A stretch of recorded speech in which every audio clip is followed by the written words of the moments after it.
मैं ये नहीं मानता हूं।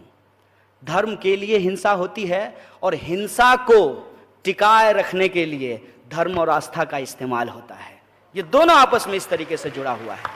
और ये जो संबंध हैं, ये जो मैंने आपको बार बार कहा कि जो इनइक्वलिटी है, उस इनइक्वलिटी को टिकाए रखने के लिए धार्मिक और जातीय बहस को जबरदस्ती जिंदा किया गया है। जो हिंसा है इसके आधार पे उसको जबरदस्ती जिंदा किया गया है ताकि इनइक्वलिटी और लूट जो है देश में वो आपको दिखाई नहीं दे। इस देश में एक कंपनी है जो कंपनी प्रत्येक दिन पिछले 1 साल में 300 करोड़ रुपया कमाई है, रोज 300 करोड़ रुपया कमाई है। और आपको ये लगे कि अरे वो तो भाग्यशाली है क्योंकि उसकी माँ का कोख जो है वो वीआईपी है, और हम तो भाग्यशाली नहीं है क्योंकि हमारी माँ का कोख वीआईपी नहीं है। जबकि आपकी माँ ने भी आपको 9 महीने पेट में रखा है, उसकी माँ ने भी उसको जो है 9 महीने ही कोख में रखा होगा, लेकिन वो वीआईपी हो गया पैदा होते ही और हम जो है दलित हो गए पैदा होते ही। ये जो डिफरेंसेज है, इस डिफरेंसेज को टिकाए रखने के लिए धर्म का इस्तेमाल होता है। वरना आप किसी भी रिलीजियस टेक्स्ट को जाकर के पढ़ लीजिए, वो मानवता की बात करता है, मानव मुक्ति के कल्याण की बात करता है।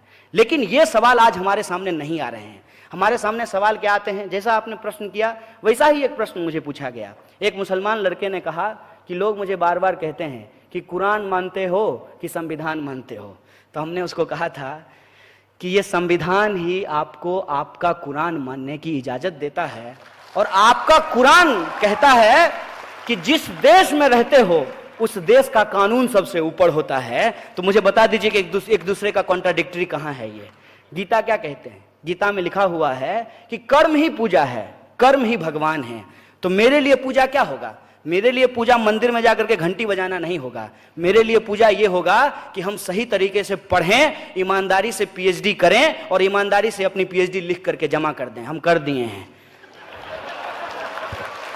जो मीडिया के लोग हैं उनके लिए कर्म क्या होगा कि वो ईमानदारी से मीडिया का जो एथिक्स है उसको फॉलो करें। जो जवान है उनका कर्म क्या है कि वो बंदूक लेकर के सीमाओं की रक्षा करें। जो किसान है उनका कर्म क्या है कि वो अनाज पैदा करें। आज देखिए कि ये सारे लोग ईमानदारी से अपना कर्म कर रहे हैं, लेकिन जो इस कर्म की बेईमानी कर रहे हैं, चाहे वो नेता हो, नौकरशाह हो या इस देश के पूंजीपति हो, कर्म की बेईमानी को टिकाए रखने के लिए धर्म की हिंसा का इस्तेमाल करते हैं, सांप्रदायिकता का इस्तेमाल करते हैं। इस बात को हमको समझना चाहिए।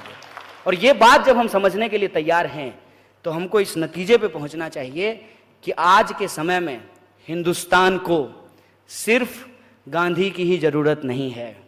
गांधी के साथ भगत सिंह की भी जरूरत है, अंबेडकर की भी जरूरत है और लेनिन की भी जरूरत है। ये बात हमको समझना चाहिए।